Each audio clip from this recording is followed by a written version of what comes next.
All right, good morning, guys. As you can see, I have the hood up on my F250 right there because last weekend in the desert, I blew what I believe is the cac tube. It's really oily on the outside. I know I'm getting some boost blow by there.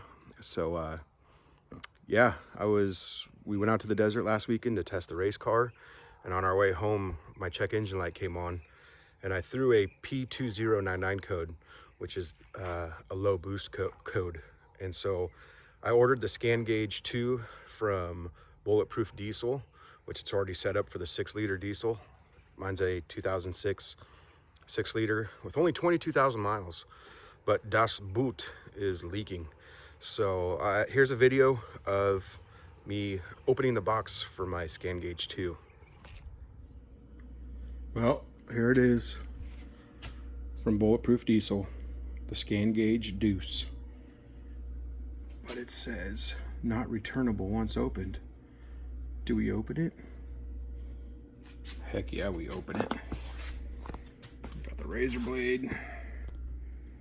Let's see here. How can I do this with one hand here?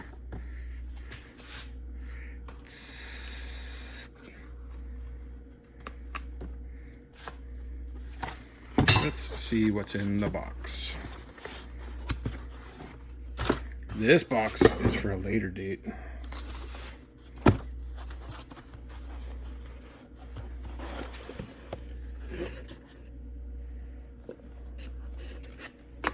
Some books. Some more books. The Scan Gauge. Deuce. 6-foot cable. Pretty nifty little guy. Already pre-programmed from Bulletproof Diesel. So that'll be sweet. And they even sent a little koozie with some stickers. Not bad. And a windshield mount for the Scan Gauge. Gotta figure that thing out. But yeah, in this box, all kinds of goodies in that box. That's for a later video. We're going to install the Scan Gauge 2 on the 2006 F250 6-liter diesel. And yeah, that's about it.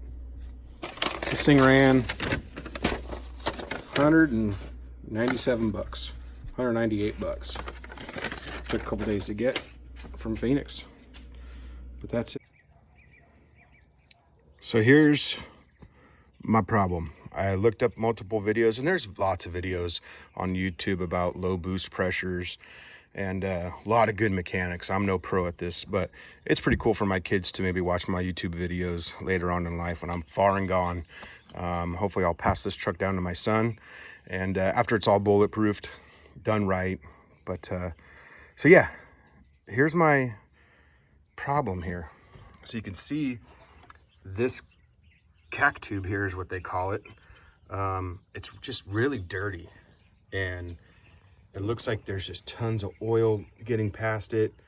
So there might be a crack in that. So what I'm going to do is take this off and then come down here. This tube looks pretty good, but we got it ordered and we received it a couple days ago, and I'm going to show you guys what we got here. So hopefully it's not the turbo vane sticking. Hopefully it's just losing boost through this tube, and we can get that swapped out. But you can see how dirty that tube is. Sorry for the sun is coming up right now, but you can see how dirty that tube is. So there's something definitely going on with that tube. A lot of oil on the hot side, cold side. So yeah, let's get that off, and I'll go through the tools right now. All right, so look what we have here. Ordered the Mishimoto boots for the hot side. It comes with both boots, the cac tube and then the lower boot. Got my Tecton that I ordered on Amazon a couple days ago. It's an inch-pound torque wrench, 1/4-inch torque wrench. I got my Milwaukee ratchet wrench. I got my 11mm deep to take off the clamps that hold the hoses on. I got an 8mm socket to take off the negative side of the battery, and I got a 10mm socket to take off the positive side of the battery. And I'll show you why I have to do that. Just makes it easy to take this tube out, your positive side that connects to your alternator.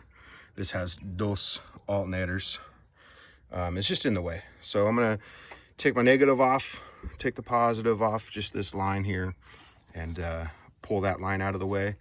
And then I got the radiator degas bottle tube in the way of this back clamp here, so this just kind of rides on top. I'm probably going to do a little protective because it rubs on there underneath. So, but yeah, we got that spring, 11mm. We'll take those off, and we got to kind of line them up, so it's good to maybe take pictures before and after. But you can see this boot is just soft, and it's just wiggling around. So hopefully with that lifetime Mishimoto boot, we'll be in the money.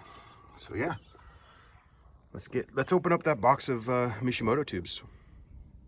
All right, so we got the Mishimoto box that we just got. Look at that, world leader in performance cooling products. And I know somewhere on here it says lifetime warranty, but there's the part number there for the hose kit that I'm using. Yeah, it's upside down, but lifetime warranty on this stuff. So people say use stock hoses. I don't know. They're just so expensive through Ford. I ordered Mishimoto, lifetime warranty. They have nice products, especially their radiators for these trucks. So I cut the tape open just to make it a little easier on what we get here. So there's our boots. They look really nice, actually. Got black. Can't get the blue. Don't want to get sued. And then look at these clamps, just really nice clamps. This whole kit was about a little over 200 bucks. I know from Sinister Diesel you can get the tube and their hose clamps and hoses for a couple $100 as well, but I don't really like all that. I don't need to change the tube per se. Just run the stock tube, and I'm gonna paint it. I'll show you guys that here in a minute. It's gonna be super dirty, oily, greasy, nasty. So we're gonna clean it out with some degreaser, and yeah, let's get to it. All right, so first we're gonna get our 8mm, and we're going to take off the negative side of the battery here. So loosen this guy up.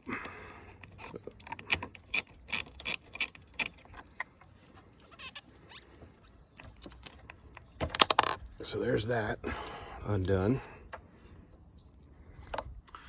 And now we got to swap out to a 10mm, because heaven forbid make them the same size. 8mm, 10mm, 11mm, 12, 13, 14, 15, and so on. You need every damn socket to do a simple job as changing out these boots, which they probably charge a couple grand to do at the dealer. Yeah, nah, that's why we figure it out ourselves. All right, now we got our 10mm on, and unloosen this guy, and we're gonna just pop this cable off. I use an extension so you can do a full circle, which is kind of nice. So pop that off. There's that. Well, these are kind of welded together, but it'll give you more room to pull that tube out. But yeah, look at that. Fused together. All right, all right. Well, it'll be easier to pull that tube out through that bigger gap than when it was tighter down here. All right, so there's that. Put the 10mm nut back on so we don't lose it. Now let's get to that tube. All right, so we did our 8mm on the negative. We did our 10mm on the positive. Now we got our 11mm deep socket that we're going to use to take off the CAC tube. Now I'm gonna leave it on this tube so I can kind of line it up. The new boot, line it up as best I can on with this boot. So I'm gonna take this one off first.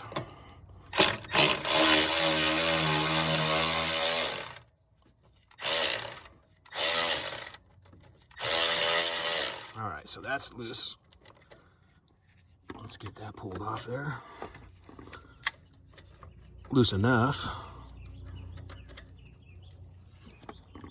Then we got to get those ones down there.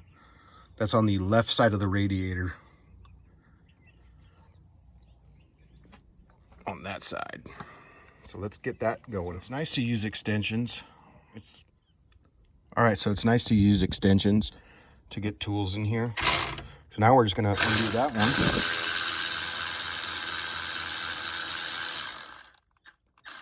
So that's nice and loose. You can see that kind of popped out of there. Oh, probably not, but. All right, so there's that one. Nice and loose. Let's see if I did this one loose enough. No, I didn't. So let's get this one going a little better.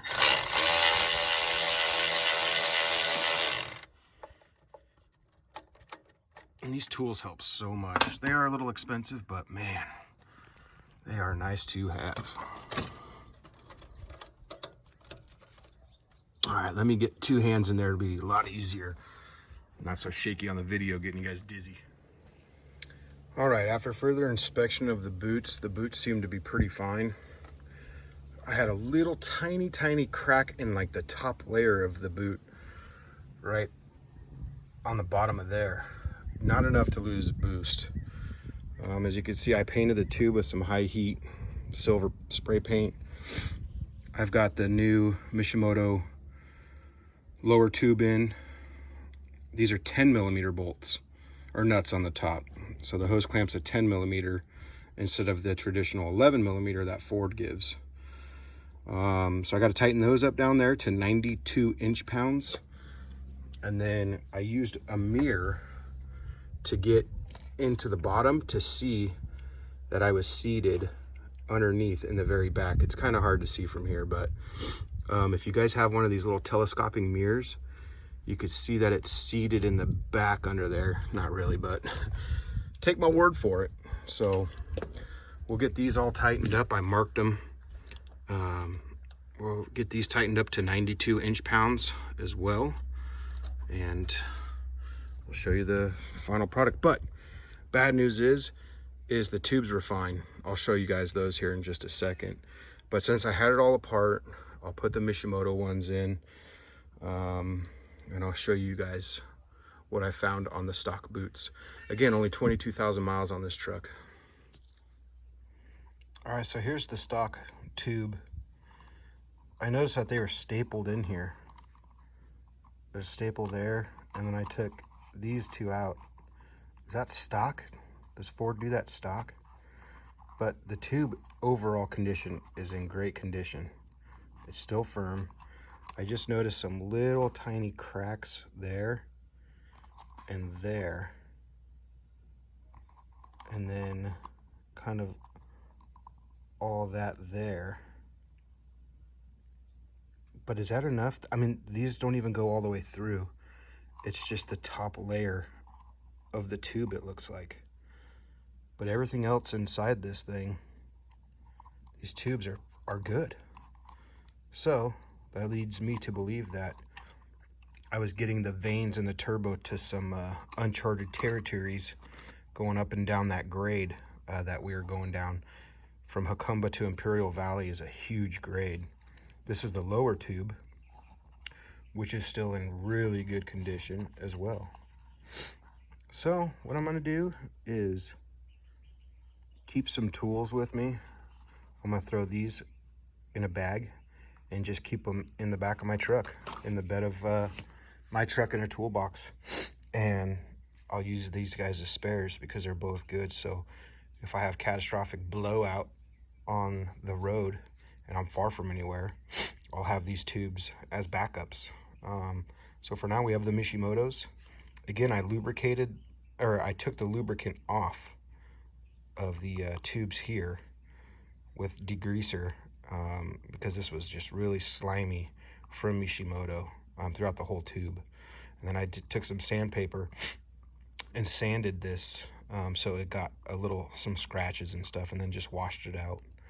And then to manipulate the clamps, again, just spray the outside with the degreaser so it's kind of slides around, and tighten everything up.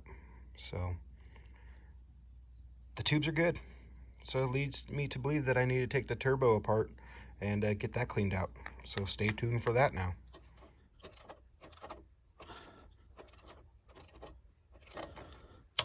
There it was, 92 inch-pounds. So you don't want to go over that because you could collapse this the turbo hose, the hot side. So now we're gonna get to those right now. All right, so we got the boots installed. Not too hard, just use a mirror to make sure it's seated on the turbo correctly. Tighten everything down to 92 inch-pounds. Got those all tightened down to 92 inch-pounds. It's not really lining up in between the two lines, but if she falls off, then we'll fix it. Put the positive cables back on, negative cable back on. I started it up, got to about 3,500 RPMs. Das Boot didn't blow off, so we'll take her for a test drive. And just a couple things, words of advice. Let's see here. I used Dawn dish soap and Simple Green to clean the tube up. I used a high heat barbecue spray paint just to clean it up. Looks a lot cleaner, a lot better. I sprayed the outside of the boots with that lubricant with the Dawn dish soap and the Simple Green to help manipulate the hose clamps, because they're kind of tough to put on there if it's just dry. And then inside the cac tubes, the lower and upper, it's like a greasy film that comes on the tubes themselves. So I used the degreaser to clean those up, and then I kind of sanded the inside of the tube with a gritty sandpaper to kind of just score it so it attaches to the metal better, and washed it all out with just water and let the tubes dry. So yeah, that's pretty much it. Thanks for watching. I hope this helps somebody, and stay tuned for more. We got coolant filters to do, external oil filter to do, maybe a new degas bottle. Who knows?